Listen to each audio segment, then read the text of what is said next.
السلام علیکم ورحمۃ اللہ وبرکاتہ۔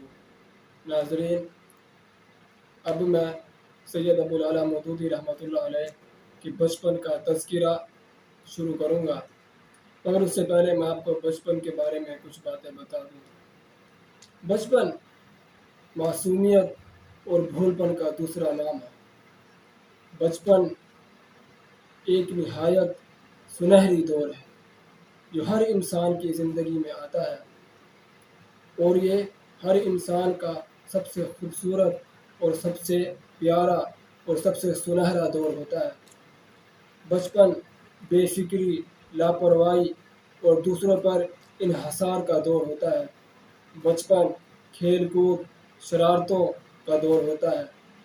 بچپن میں انسان کو کوئی فکر نہیں ہوتی، نہ کمانے کی فکر، نہ اس کے اندر کوئی لالچ ہوتی ہے، نہ کوئی حرص ہوتی ہے، نہ ہی دوسروں کو دیکھ کر اس کے اندر کسی چیز کو حاصل کرنے کی حسرت پیدا ہوتی ہے، بلکہ وہ کھیلتا ہے، کودتا ہے، کھاتا ہے، پیتا ہے اور پھر سو جاتا ہے۔ بچپن ہر انسان کا معصوم ہوتا ہے۔ اسی طرح سید ابوالعلا مودودی رحمۃ اللہ علیہ کا بچپن بھی معصوم تھا۔ بڑے لوگوں کا بچپن بھی چھوٹا سا بچپن ہوتا ہے، اور یہ بچپن کے گزرنے کا پتہ بھی نہیں چلتا، پلک جھپکتے ہی گزر جاتا ہے، اور انسان جتنی کوششیں کر لے اس دور کو پھر کبھی واپس نہیں لا سکتا۔ یہ جب ایک دفعہ گزر جائے تو پھر گزر جاتا ہے، انسان اس دور میں پھر کبھی واپس نہیں جا سکتا۔ اور یہ ایسا دور ہے کہ اس کی یادیں انسان کی آخری عمر تک اس کے ساتھ رہتی ہے، اور وہ ان یادوں کو یاد کرتا رہتا ہے۔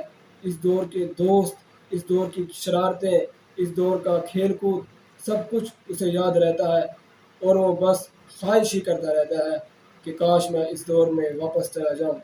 بچپن چاہے تنگ دستی، غربت اور یتیمی کا دور بھی ہو، پھر بھی وہ خوبصورت اور حسین ہوتا ہے۔ انسان کے پاس بچپن میں چاہے عیش و عشرت کا سامان نہ ہو، وہ غریب ہو، اس کے والدین غریب ہو، پھر بھی اس کا دور بچپن کا جو ہے وہ حسین ہوتا ہے۔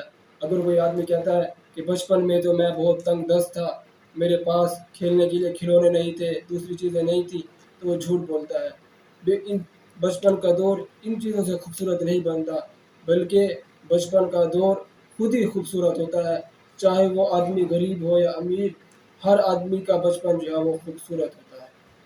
اسی طرح سید ابوالعلا مودودی رحمۃ اللہ علیہ کا بچپن بھی عام بچوں جیسا بچپن تھا۔ وہ کوئی بچپن میں اتنی عظیم شخصیت نہیں بن گئی تھے، بچپن میں ہی انہوں نے کوئی بڑی بڑی تصانیف لکھنی شروع نہیں کر دی تھی، بچپن میں ہی انہوں نے بڑی بڑی تقریریں کرنی شروع نہیں کر دی تھی، بچپن میں ہی وہ بہت بڑے عالم نہیں بن گئے تھے، بلکہ ان کا بچپن بھی ہم جیسے اور آپ جیسے لوگوں کی طرح معصوم بچپن تھا۔ بچپن میں وہ انتہائی معصوم انسان تھے، جیسا کہ ہر انسان بچپن میں معصوم اور بھولا ہوتا ہے۔